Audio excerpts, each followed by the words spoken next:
Alright mga kaboses, isang napakagandang araw po sa ating lahat. Ano po mga kaboses, mga kababayan, welcome back sa ating channel dito sa Vox Populi PH. Ngayong araw po ay pag-uusapan ho natin mga kaboses ito hong sinabi ni Senator Chis Escudero mga kaboses na hindi na raw ho kailangan na magpatawag ng special session para kay Vice President Sara Duterte para sa kanyang impeachment trial. Ibig sabihin, ayaw ho nilang madaliin ang ito nga hong impeachment trial, mga kaboses. So, tanong ho ng bayan, pwede nga ba ito? O talagang takot lang ang mga senador, mga kaboses, na mag-conduct ng impeachment trial laban kay Vice President Sara Duterte? Anong sa tingin ninyo? Pag-usapan natin yan, mga kaboses. Again ho, magandang araw sa inyong lahat. Kung gusto nyo po mga ganitong videos, mga kaboses, yung mga political vlogs and commentaries po mga kaboses tungkol sa mga nangyayari po sa Tikbayan, please subscribe, hit the notification bell, comment ho kayo and share po kayo mga kaboses sa inyong mga insights, mga pananaw nyo ho regarding po sa ating napag-usapan ngayong araw. Ito ho, impeachment trial ni Vice President Sara Duterte, dapat nga bang madaliin mga kaboses? O sa sinabi ni Senator Chis Escudero na talagang hindi nila kailangan madaliin ito nga hong impeachment laban kay Vice President Sara Duterte. Totoo kaya ito mga kaboses o talagang takot lang itong Senado? Ano po mga kaboses, sa talakayin ang impeachment laban kay Vice President Sara Duterte. Sa kabila ho ng mga panawagan para sa agaran ho na pagsisimula ng impeachment trial ni Vice President Sara Duterte, iginit ho ni Senate President Francis Chis Escudero na wala raw hong legal na batayan upang magsagawa ng special session para rito. Ayon ho kay Chis Escudero, mga kaboses, hindi raw ho basta-basta maaaring mag-convene ang Senado at Kongreso para sa impeachment trial. Ipinaliwanag rin niya mga kaboses, nasa ilalim ng saligang batas, ang special session ay karaniwang ipanapatawag para sa mahalagang panukalang batas, hindi para sa impeachment proceedings raw ho, mga kaboses.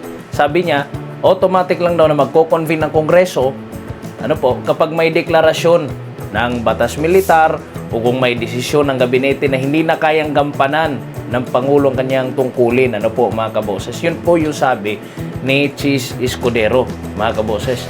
At iginiit din ni Escudero na marami pang hakbang bago tuluyang umusad ang impeachment trial. Kailangan muna raw ayusin ang impeachment rules, magsumiti ng sagot ang mga partido at dumaan sa pre-trial. Sabi ho niya, hindi natin pwedeng madalain pero hindi rin natin dapat ipagpaliban ng labis. Dapat patas raw ang proseso ayon sa kanya, mga kaboses.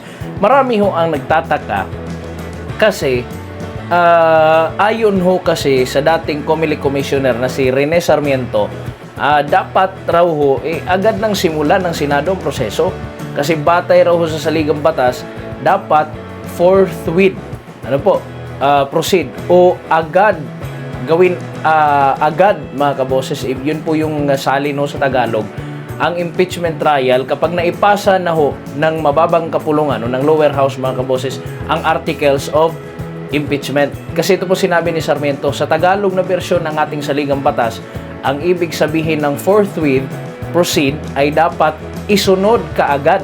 Mga kaboses, yun po yung ibig sabihin, dapat isunod kaagad, ayon po kay Sarmiento. Samantala, sinabi ni Senador Joel Villanueva, mga kaboses, na hindi siya magre-rekomenda ng special session maliban kung mayorya ng mga senador ang humiling nito, mga kaboses. Kung majority raw ng Senate yung humiling maggawa ng special session, mga kaboses, para sa impeachment trial ni Vice President Sara Duterte, gagawin raw nila. Di ba nakita natin walang imik ang ating Senado, mga kaboses? Except na lang doon sa mga kalyado ni Vice President Sara Duterte, talagang ayaw nilang ipagpatuloy yung impeachment laban ho kay Vice President Sara Duterte. Pero how about yung majority ho doon, mga kaboses? na hawak po ng Marcos administration. Ano po? O linyada ho, mga kaboses, ng administrasyon. Nakikita ho natin, wala hong imik lahat. Ha? Para sa akin lang ho, mga kaboses, parang takot talaga sila. Ano po, sa impeachment, pagpasok ko ng impeachment, laban kay Vice President Sara Duterte. Ano po, kasi sila na lang yung kulang eh. Ano po, sila yung magdideklara ng impeachment, mga kaboses, laban sa isang opisyal na may reklamo, may impeachment, na may nakabimbin na impeachment complaint, mga kaboses. So ngayon, marami hong nagse-circulate online, yung mga netizen, sabi ho nila, takot ang Senado, or baka nagpahinga muna ang Senado kasi malapit na yung election, takot sila. Kasi kagaya ng nangyari sa Kongreso, mga kaboses, kita nyo naman sa social media, kita ho yung pangalan ng mga pumirma ho, ng impeachment, nagpabor sa impeachment ni Vice President Sara Duterte. Actually, 215, may humabol pa ng 25, mga kaboses. Dumabi yung bilang ng pumirma ng impeachment laban kay VP Sara Duterte. At ang reaksyon ho ng mga tao, kanila hong binabantayan ngayon yung mga pumirma, mga kaboses. At galit ho yung mga supporter ni Vice President Sara Duterte doon sa mga pumirma. So yan po yung risk, no? Sa tingin ko yan din yung reason na hindi tinuloy ng Senado, kasi alam nila yung magiging risk, lalo na malapit na yung national and local election, mga kaboses. Maraming mga re-electionist dyan sa Senado. Samantala ho, mga kaboses, isang matapang ho na pahayag ang inilabas ni dating Supreme Court Justice Antonio Carpio. Kung napakinggan niyo ho yung last vlog ho natin, ho natin yung video ni Justice Carpio, papanoorin nyo na lang ho.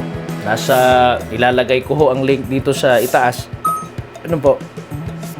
Na tinawag ho niyang the blind leading the lost, a nation betrayed, mga kabos. Aniya, ang pagtapyas sa budget ng edukasyon at healthcare ay isang anyo ng pagtataksil sa bayan.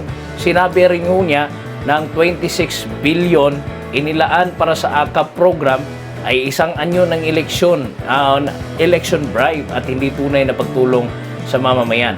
So, sa gitna ho ng magkakaibang pananaw, isa lang din yung tiyak. Panawagan rin ng mga tao na bakit si VP Sara lang yung iniimbestigahan, mga kaboses. Sa gitna ng mga magkakaibang pananaw, isa lang ho talaga tiyak. Dapat manaig ang hustisya, due process sa namang impeachment trial. Ano ang inyong opinion dito, mga kaboses? Dapat bang madaliin o sundin ang karaniwang proseso? Kasi kung talagang natuloy yun, for sure, maraming magagalit. Magagalit yung mga supporters si Vice President Sara Duterte. Malalaman kung sino yung mga sumuporta ng mga senador doon, mga kaboses. At talagang, isusulat yan ng taong bayan. Talagang hindi yan makakalimutan ng taong bayan, mga kaboses. So, ibahagi yun ang inyong saloobin. Comment kayo sa baba, sa atin pong comment section, mga kaboses. And maraming salamat kung nagustuhan niyo po itong video na to, mga kaboses, at tungkol po sa mga nangyayari po sa ating bayan. Mag-iba pagmatiago tayong lahat. Subscribe, click the notification bell ho, mga kaboses. Comment kayo sa comment section. Engage ho kayo, mga kaboses. And maraming salamat ho kasi sa paggawa ko ng video na ito ay nasa 530 subscribers na po tayo, mga kaboses. Maraming salamat po sa inyong walang sawang pagsuporta. Mga kaboses. Thank you so much, and God bless po sa inyong lahat. Vox Populi PH po. God bless po, and bye-bye.